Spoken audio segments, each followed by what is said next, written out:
The cornfields stretched endlessly under a bruised October sky, stalks rustling in the wind like whispered warnings.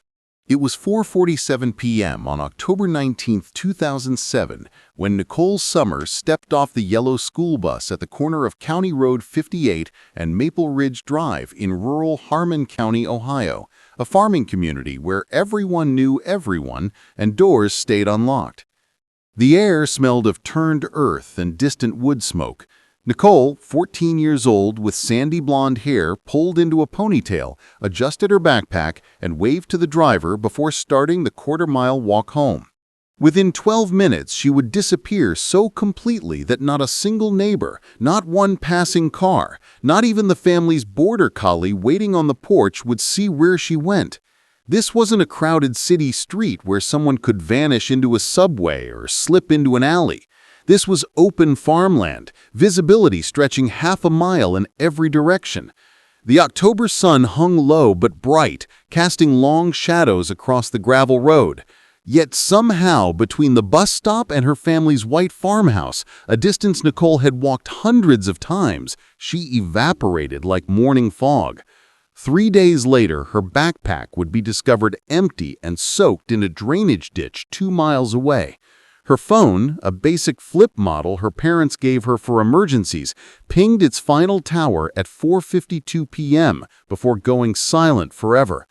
And the only clue anyone could offer was a faded blue work van, dusty and unremarkable, that Mrs. Callahan from the neighboring dairy farm thought she glimpsed turning onto County Road 58 around the same time. For the next 16 years, what transpired in those 12 minutes would reverberate throughout Harmon County, dividing the community into those who believed Nicole had fled and those who were convinced that something terrible had transpired on that ordinary autumn afternoon. Before we continue, please let us know where you were watching from if you were doing so from anywhere in the world or across the country. We read everyone. Harmon County had a population of slightly more than 8,000, distributed among Pleasant Valley and New Hope townships. It was the kind of place where Friday night high school football games drew the whole town, where the Harvest Festival marked the year's peak, and where crime meant occasional vandalism or underage drinking. The Summers family had lived there for 3 generations. Nicole's father, Tom Summers, managed a grain cooperative. Her mother, Diane, worked part-time at the county library. They had 2 children, Nicole and her younger brother, Kyle, who was 11.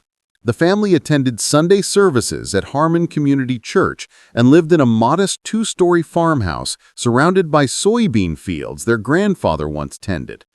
Nicole was a quiet girl. Good grades, small circle of friends, she played clarinet in the middle school band and volunteered at the county animal shelter on weekends. Teachers described her as conscientious and kind. She wasn't the type to seek attention or take risks. Her routine was predictable, family dinners at 6 o'clock sharp and twice weekly band practice at school.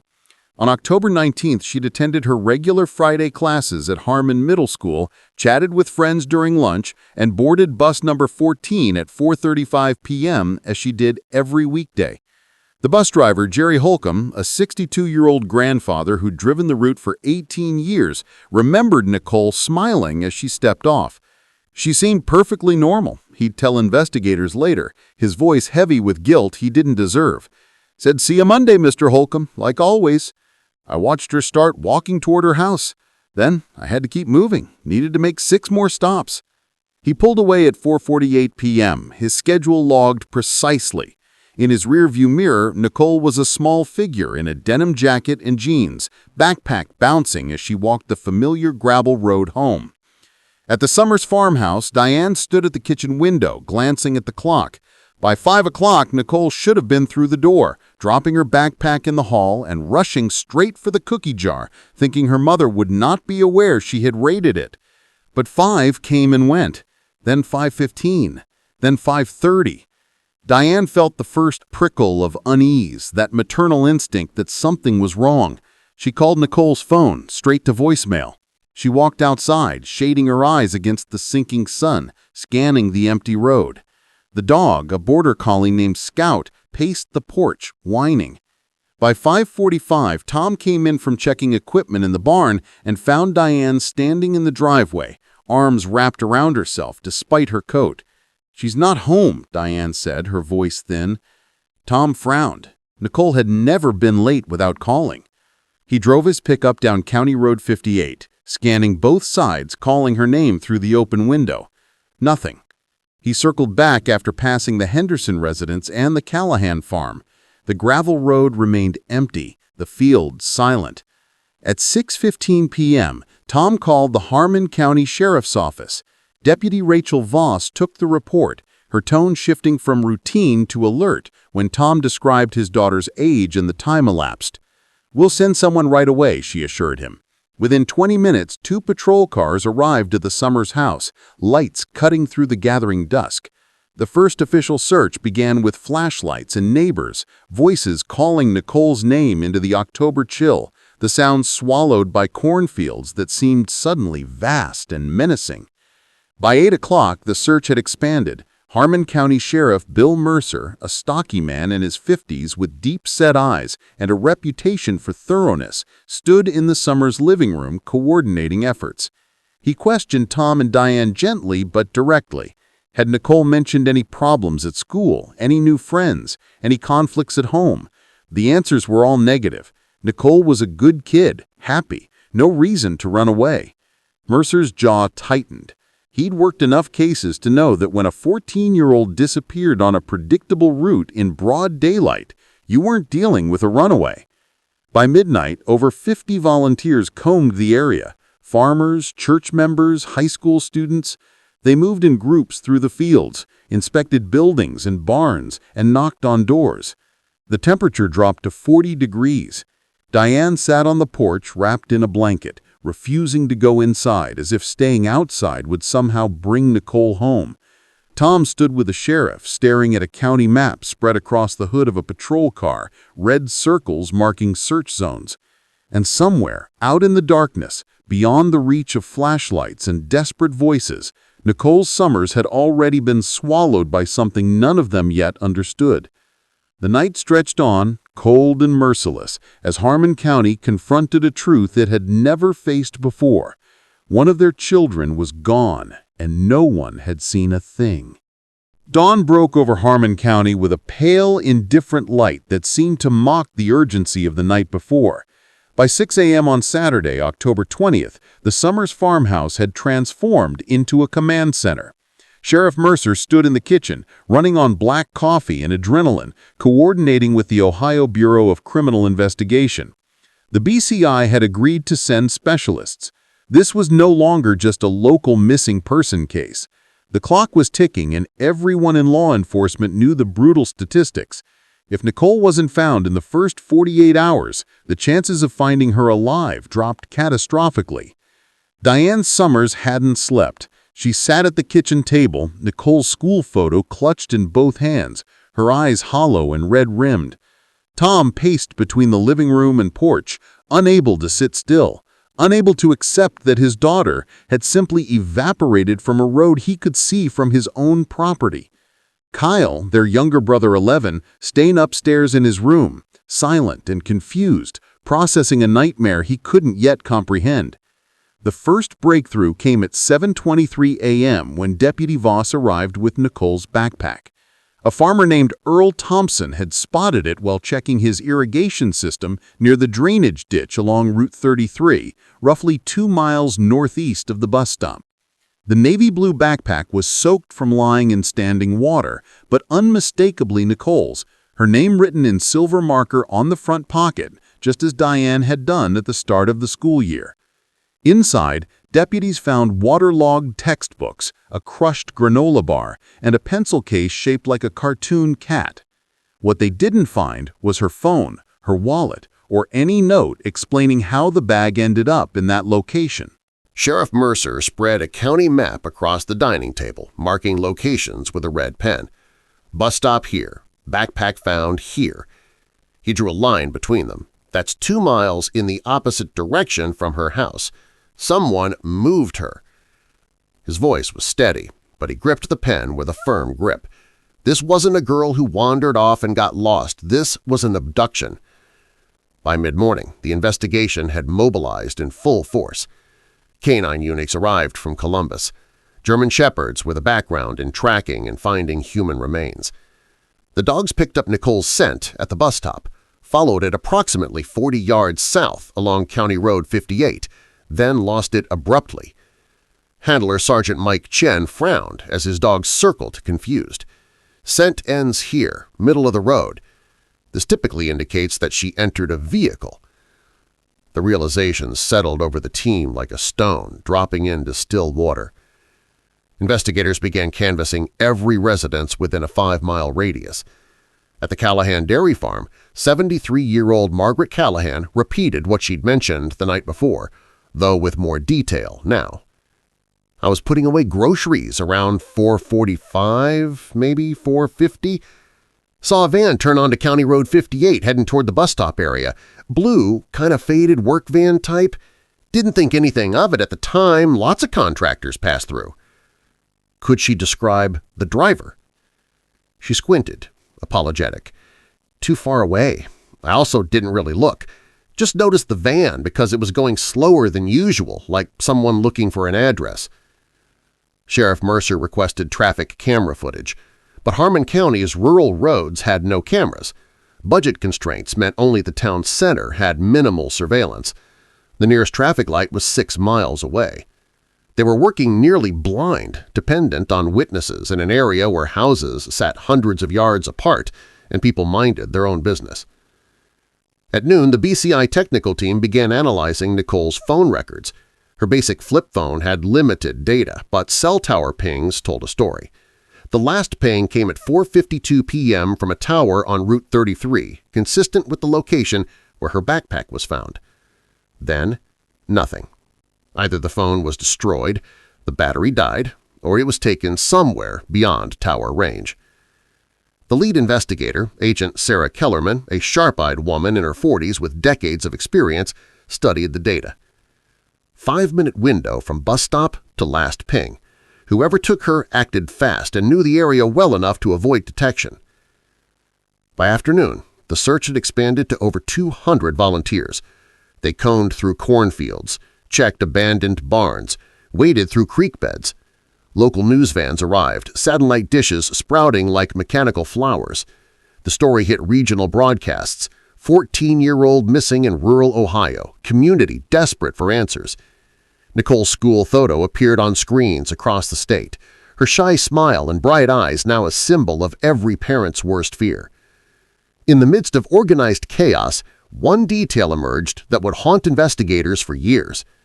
Nicole's best friend, Megan Porter, came forward with her mother, trembling as she sat across from Agent Kellerman. "Nicole told me something a few weeks ago," Megan said quietly. "She said there was a man who sometimes drove slowly past the bus stop. She didn't know him, but he made her uncomfortable. She said he looked at her weird." Kellerman leaned forward. "Did she describe him or the vehicle?" Megan shook her head, just that it was an older guy in a work van. She didn't think it was a big deal, just creepy. The revelation sent a jolt through the investigation. Margaret Callahan's sighting suddenly took on new weight. An older man, a blue work van seen near the bus stop at the exact time of Nicole's disappearance.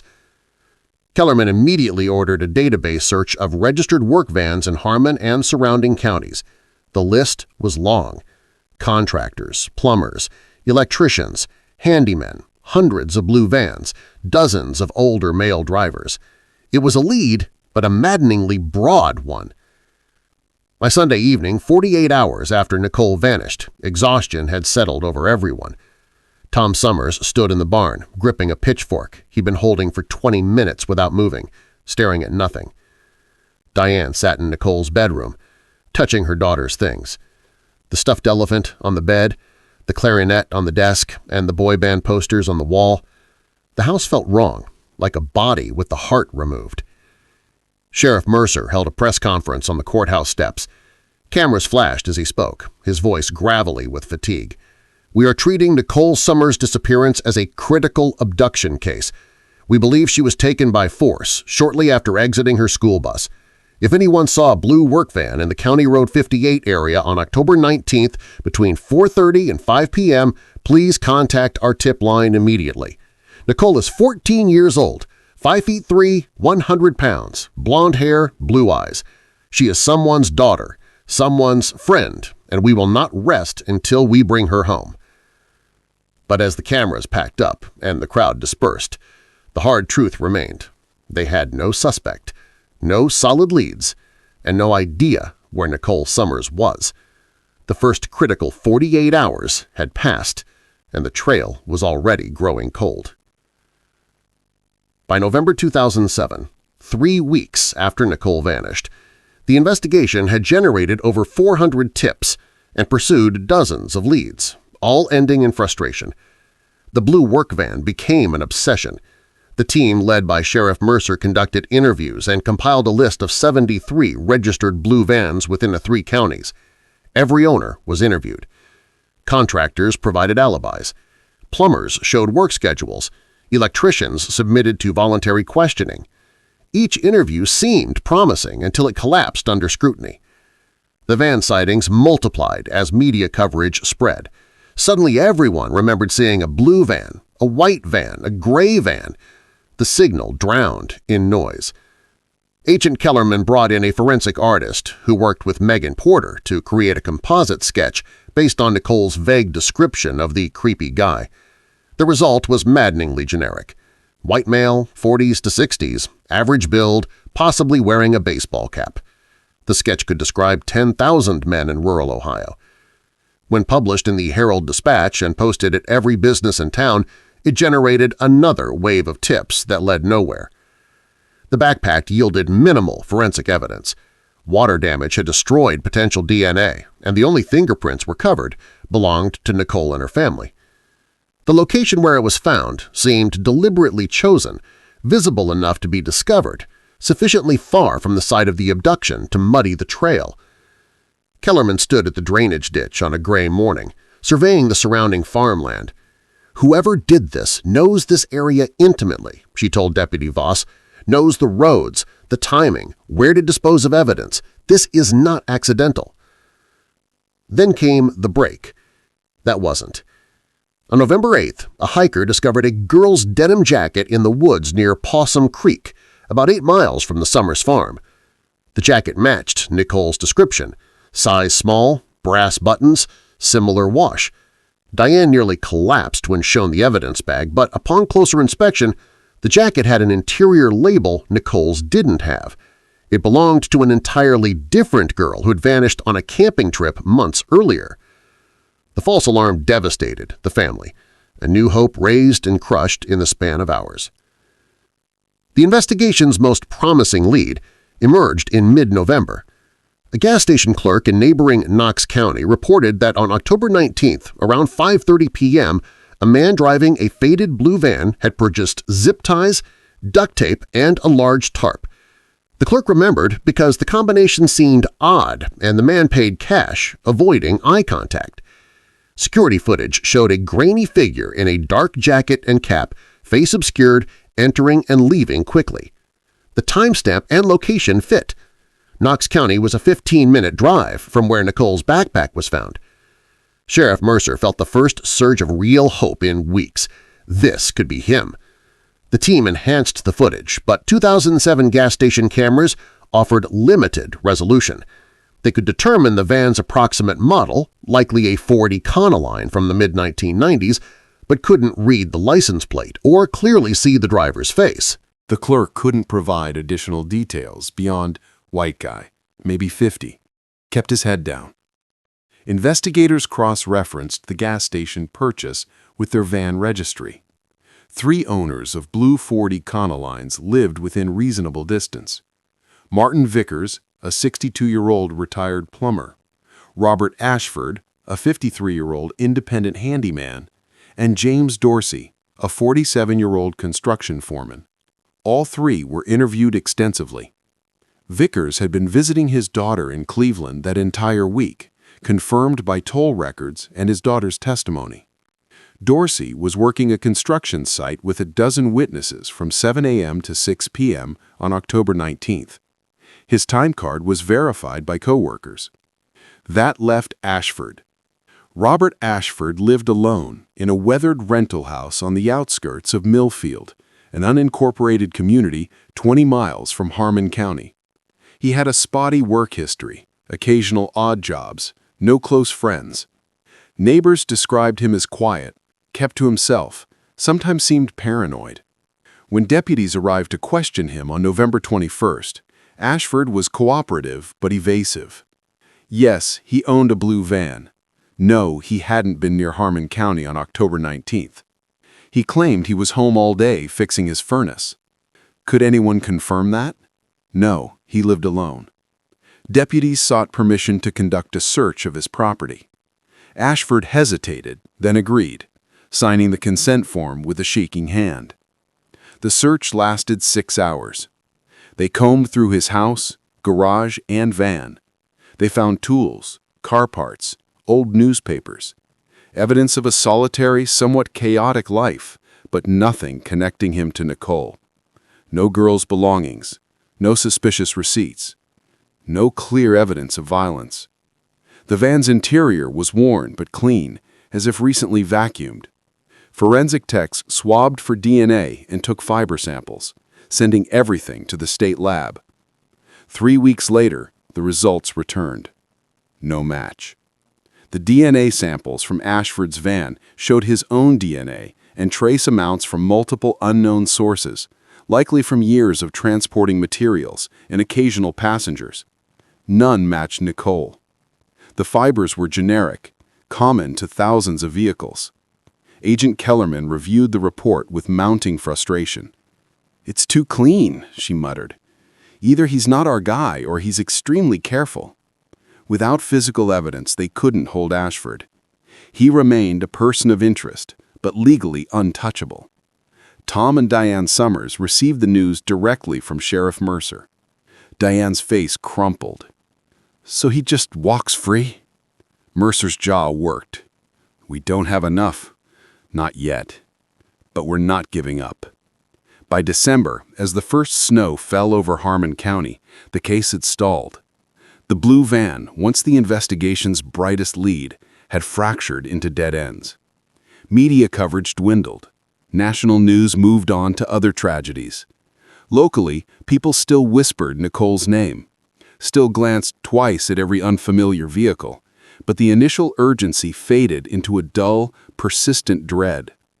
On Christmas Eve, the Summers family sat in their living room, unable to summon holiday spirit. Nicole's stocking hung empty above the fireplace. Kyle asked quietly if his sister would come home.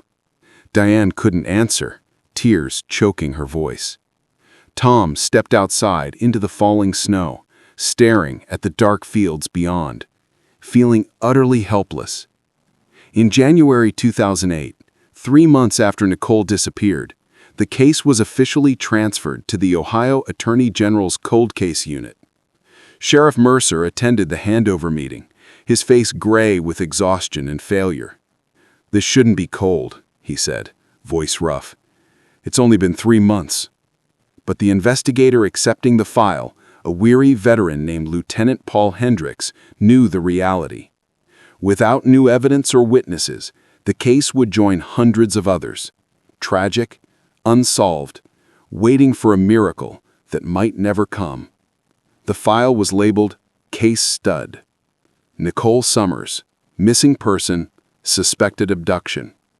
It went into a metal cabinet in Columbus, one folder among many, as Harmon County tried to return to normal life while carrying a wound that wouldn't heal. The years passed over Harmon County like slow water wearing down stone. By 2010, Nicole's case had become a ghost story, whispered about, but rarely discussed openly, as if speaking her name might summon the same darkness that took her. The missing person posters that once blanketed every storefront and telephone pole had faded and peeled away, replaced by newer tragedies, different faces. The Summers family endured in a kind of suspended animation, neither fully grieving nor able to hope. Diane Summers aged a decade in those first 3 years. Her hair grayed prematurely, lines etched deep around her eyes and mouth. She kept Nicole's bedroom exactly as it was, the clarinet gathering dust on the desk, the bedspread still smoothed from the last time her daughter made it. Every year on October 19th, she organized a candlelight vigil at Harmon Community Church. The first year, over 300 people attended. By 2015, the number had dwindled to perhaps 40, mostly family, close friends, and a handful of persistent community members who refused to forget. Tom threw himself into work, managing the grain cooperative with mechanical efficiency, rarely speaking about Nicole except on the darkest nights when grief ambushed him. Kyle grew from a confused 11-year-old into a quiet young man who left for college in Cleveland and rarely came home, the farmhouse heavy with memories he couldn't process. The family fractured slowly, each member sealed in private suffering, unable to bridge the gaps Nicole's absence created. Sheriff Mercer retired in 2012, his final years on the job shadowed by the one case he couldn't solve. At his retirement party, held at the VFW hall with weak coffee and sheet cake, he pulled Agent Kellerman aside. "I failed that girl," he said quietly, his voice thick. Kellerman gripped his shoulder. "You did everything possible. Sometimes that's not enough." Mercer shook his head, drove by the Summers farm from time to time during his retirement, as if proximity could somehow make up for his perceived failure.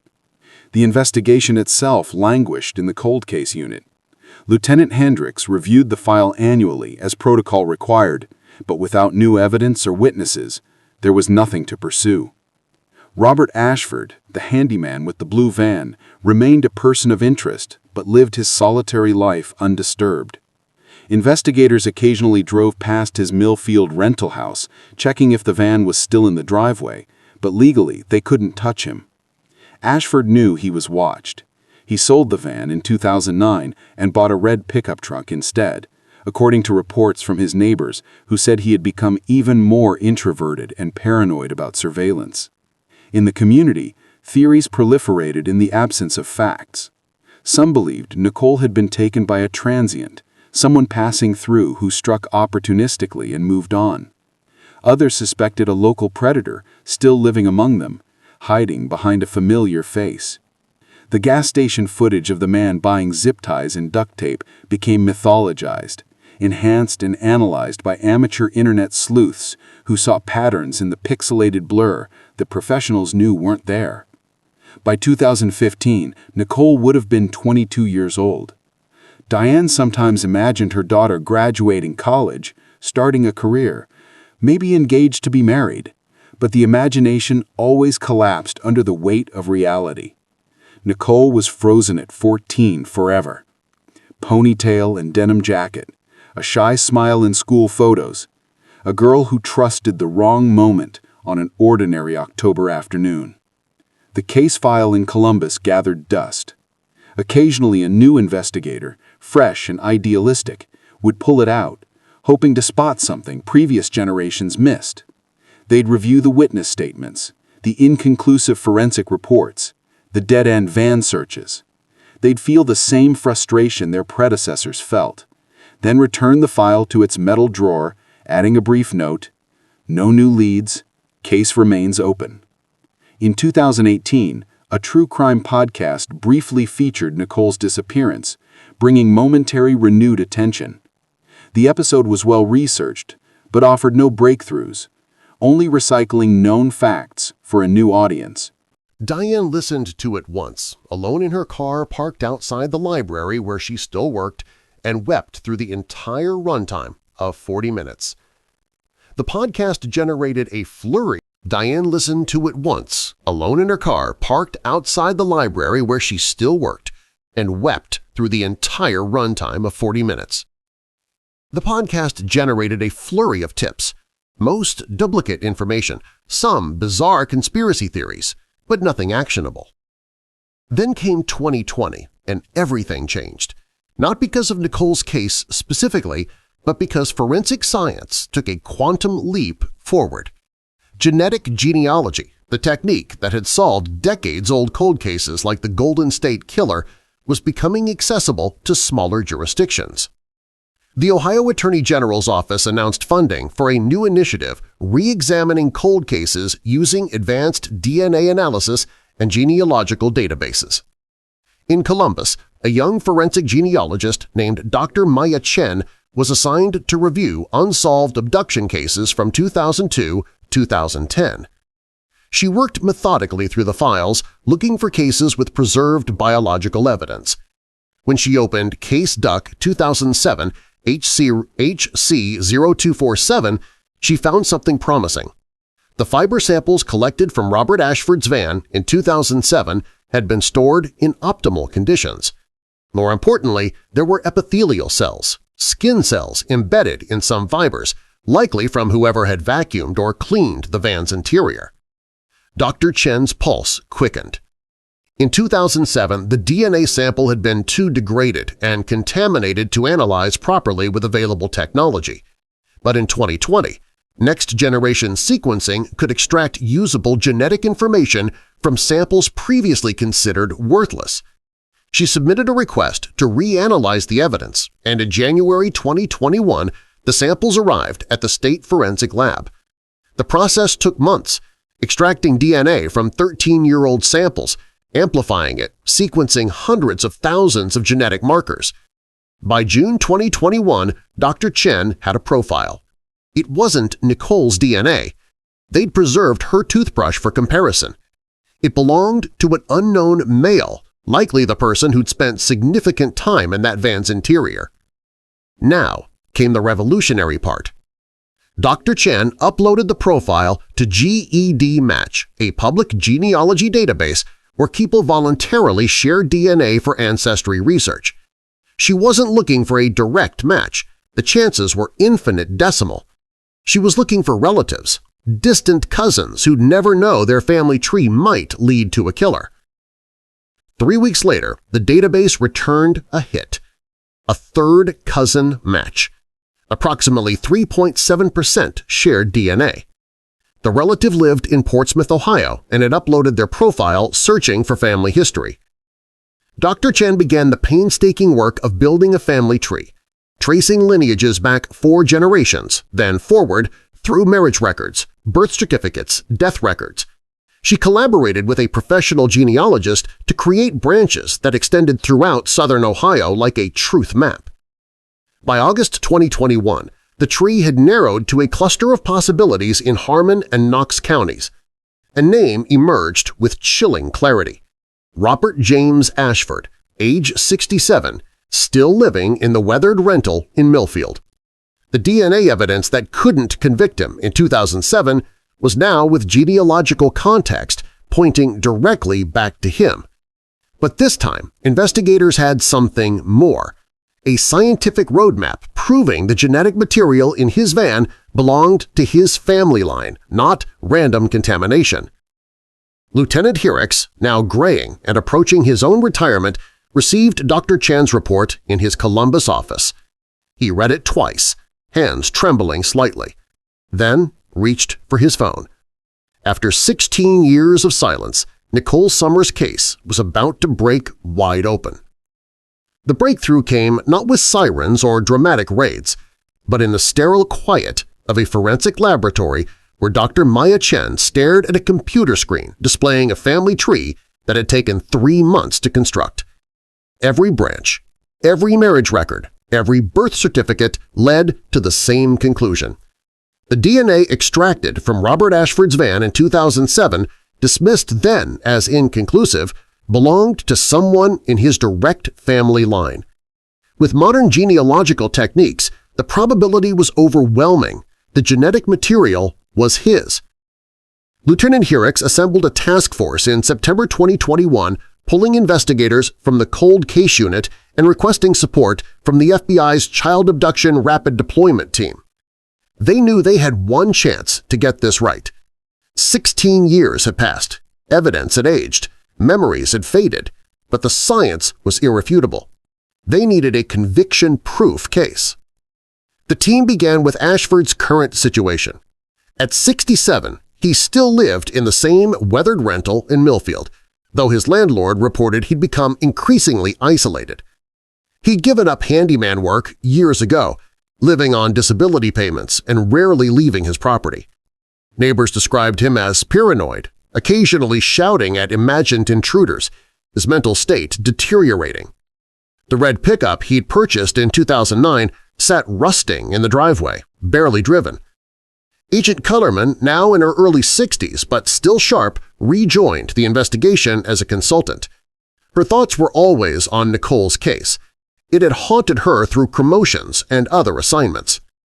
Standing in the task force briefing room, she studied updated photos of Ashford. Gaunt, gray-bearded, hollow-eyed. "He's been waiting for us," she said quietly, 16 years wondering when the knock would come. The strategy was methodical. First, they needed fresh DNA from Ashford to directly compare, not relying solely on genealogy. Surveillance teams monitored his property, waiting for him to discard something usable. It took 2 weeks. On October 3rd, Ashford put out his trash. Standard protocol in Ohio allowed warrantless collection of curbside refuse. Among the bags, investigators found a disposable razor, coffee cups, and cigarette butts. All were sealed and sent to the lab. Simultaneously, investigators re-interviewed everyone connected to the original case. Margaret Callahan, now 89 and in assisted living, still remembered the blue van from that afternoon in 2007. Her memory had softened with age, but the core details remained consistent. The gas station clerk who'd sold zip ties and duct tape had moved to Florida but agreed to review the old footage again via video call. "That's the transaction," he confirmed. "I remember thinking it was weird, all that stuff together." Dr. Chen worked parallel tracks. She enhanced the genealogical analysis, building out Ashford's family tree in both directions. His parents deceased, 2 siblings, a sister in Arizona who hadn't spoken to him in 20 years, and a brother who died in a car accident in 1998. The DNA evidence was even more damning because there was no wife, no children, and only one branch on the family tree, fewer people to cloud the genetic picture. The cell phone analysis from 2007 was revisited with 2020 technology.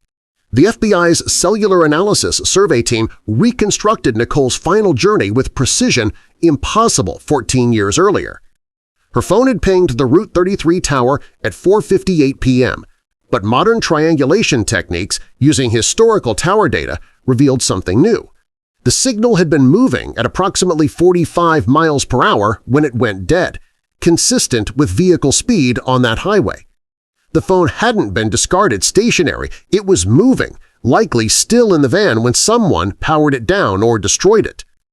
More crucially, they discovered that Ashford's own cell phone, a basic flip model he'd owned in 2007, had pinged the same tower sequence that evening. The original investigation had never subpoenaed Ashford's phone records because he wasn't a solid suspect until after the gas station footage emerged, and by then, carrier records had been archived and difficult to access. Now, with proper warrants and modern data recovery, they reconstructed his movements, leaving Millfield at 4:20 p.m., traveling toward Harmon County, pinging towers along Route 33 between 4:45 and 5:15 p.m., then returning home. The timeline aligned perfectly with Nicole's abduction. By late October, the laboratory results from Ashford's discarded razor came back. The DNA profile matched to samples from his van with 99.97% certainty. Statistical near impossibility of error. More significantly, forensic analysts found something that had been missed in 2007. Microscopic textile fibers embedded in the van's carpet preserved in the evidence locker that matched the weave and dye composition of Nicole's denim jacket. The technology to identify such specific fiber matching simply hadn't existed in 2007, but advanced spectroscopy made it definitive now. Agent Kellerman presented the compiled evidence to the Harmon County prosecutor, now a woman named Jennifer Oakes, who'd been a law student when Nicole disappeared. Oakes reviewed the case file for 3 days straight, barely sleeping, knowing this would be the most significant prosecution of her career. The evidence was circumstantial in the traditional sense. No eyewitness to the actual abduction, no body, no confession. But the scientific web was airtight. Genealogical DNA, cell tower triangulation, fiber analysis, the gas station transaction, witness sightings of his van. Each thread alone was thin. Woven together, they became unbreakable. On November 15, 2021, Oakes authorized an arrest warrant for Robert James Ashford on charges of kidnapping and aggravated murder. Ohio law allowed murder charges even without a body if circumstantial evidence proved death beyond reasonable doubt. Given Nicole's age, the duration of disappearance, and the totality of evidence, the threshold was met. Before executing the warrant, Lieutenant Hendricks made a phone call he'd been dreading and anticipating for months. At 8 a.m. on November 16th, he sat in his Columbus office and dialed the Summers family home. Diane answered on the second ring, her voice weary. After 16 years, unexpected calls meant either heartbreak or false hope. Never good news. Mrs. Summers, this is the Cold Case Unit's Lieutenant Hendricks. I need you to sit down. The scratch of a chair and her sharp exhalation were both audible to him. We've identified a suspect in Nicole's case. This morning, we are executing an arrest warrant. I wanted you to hear it from me before it hits the news. On the other end, the silence grew. So long, Hendricks thought the call had dropped. Then Diane's voice, barely a whisper. Who? Robert Ashford, the handyman we interviewed back in 2007. New DNA evidence and genealogy technology led us back to him. We have enough for murder charges. Another long silence, then a sound that broke Hendricks' heart, a sob that was somehow both anguish and relief. The release of 16 years of not knowing. Tom Summers' voice came on the line, rough and thick. Are you certain? Hendricks chose his words carefully. The evidence is strong. The science is solid. We believe we have the right man. At 6 a.m. on November 17, 2021, a convoy of law enforcement vehicles rolled quietly into Millfield. The arrest was coordinated as a high-risk operation. Ashford's deteriorating mental state made him unpredictable. SWAT positioned around the property as dawn light filtered through bare November trees. A loudspeaker crackled. Robert Ashford, this is the Ohio State Police. Come out with your hands visible. Inside the house, Ashford had been awake all night, as he often was, sitting in the dark. He didn't seem surprised when the loudspeaker broke the morning silence. Neighbors would later say he'd been expecting this for years, his paranoia not delusion, but anticipation. He walked out slowly, hands raised, wearing a stained t-shirt and sweatpants, looking older than his 67 years. As handcuffs clicked around his wrists, Agent Kellerman watched from behind an armored vehicle, her jaw tight. 16 years. The man shuffling toward the patrol car had lived free for 16 years, while the Summers family lived in agony. The injustice of that timeline burned, but the arrest itself felt like gravity finally asserting itself, pulling a long floating piece of wreckage back to Earth. Ashford remained silent during the ride, staring out the window at the empty fields rolling by. At the Harmon County Jail, he was processed and photographed, the mugshot showing a hollow-eyed specter, beard unkempt, face gaunt. When informed of the charges, he simply nodded once, as if confirming something he'd always known. His court-appointed attorney, a young public defender named Marcus Webb, realized immediately this would be the most difficult case of his career. By noon, the news had exploded across Ohio and beyond. Arrest made in 2007, cold case, DNA genealogy cracked, 16-year mystery. Nicole's school photo appeared on every screen again. No longer a missing person, but a murder victim finally receiving justice. In Harmon County, the community reacted with shock, compounded by familiarity. Many remembered Ashford, the quiet handyman who lived on the periphery, never quite fitting in, but never overtly threatening either. At the Summers farmhouse, Diane and Tom sat in their living room as news vans lined the road outside. Diane allowed herself to feel more than just grief for the first time in 16 years. It wasn't closure. Nicole was still gone, still 14 forever. But it was a kind of terrible clarity. The question that had tormented them had an answer. The person responsible had a name and a face, and he would finally be held accountable. That evening, as Harmon County processed the seismic shift, Dr. Maya Chen sat in her Columbus lab reviewing the genealogical tree one final time. Science had spoken where traditional investigation had failed, reaching across 16 years to pull truth from degraded samples and distant genetic cousins.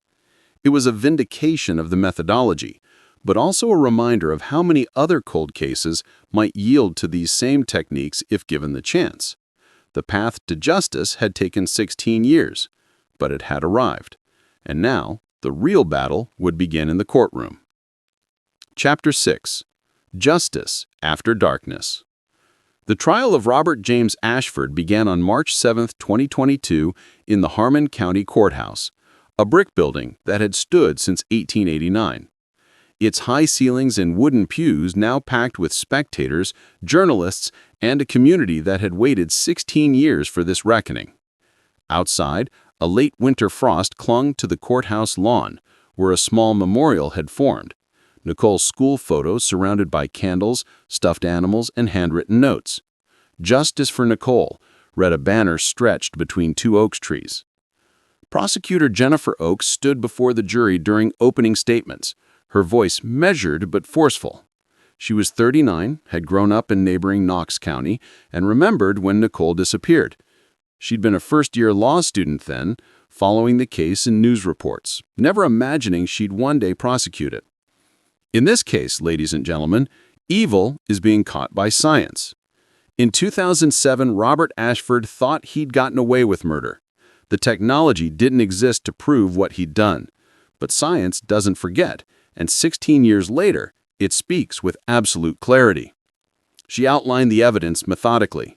The genealogical DNA tracing back through Ashford's family tree, the fiber analysis matching the Coles jacket to his van, the cell tower data placing both their phones on the same route at the same time, the gas station purchase of zip ties and duct tape 30 minutes after the abduction, the witness sightings of his blue van near the bus stop.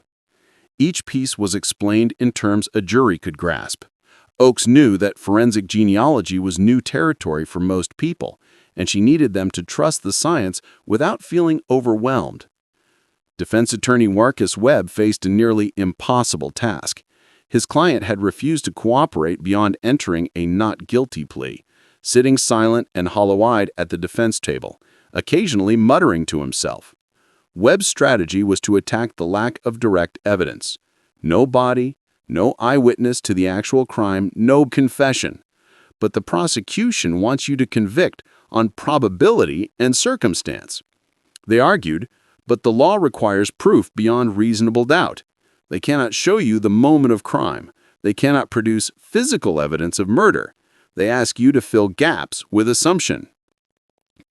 The trial's first week focused on genealogical evidence.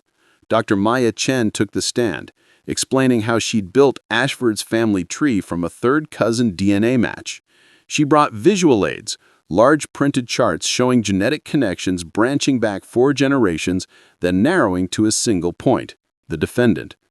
The probability that this DNA belongs to anyone outside Robert Ashford's direct lineage is less than 1 in 10 million. And given that his immediate family is deceased or genetically excluded, the DNA in that van is his. Webb cross-examined aggressively. Dr. Chen, you've never met Mr. Ashford's extended family, correct? How can you be sure there isn't a cousin you don't know about? Chen remained calm. Genealogical research, cross-references, multiple databases, birth certificates, marriage licenses, census records, death certificates, every possible branch has been mapped. The statistical likelihood of an unknown relative contributing this specific genetic profile is negligible.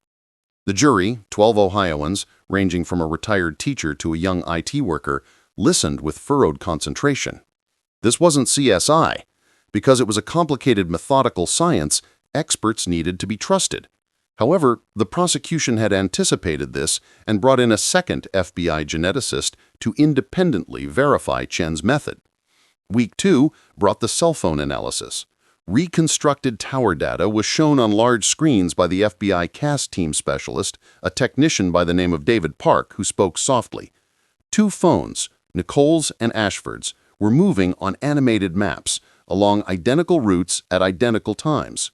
On October 19, 2007, both devices pinged the same sequence of towers between 4:45 and 5:15 p.m., Park explained. They were traveling together, almost certainly in the same vehicle. Webb objected repeatedly. The data was 14 years old. Towers had been upgraded. Despite the tainted nature of the records, Park's testimony stood firm. We have taken into account every factor. The pattern cannot be missed. When Diane Summers testified in Week 3, the emotional core emerged. She'd aged profoundly, now 63, gray-haired, moving slowly as if gravity pressed harder on her than others. She was gently led by Oakes through Nicole's final morning, including their shared breakfast and the routine farewell as Nicole headed to school. "Did she seem worried or afraid?" Oakes asked.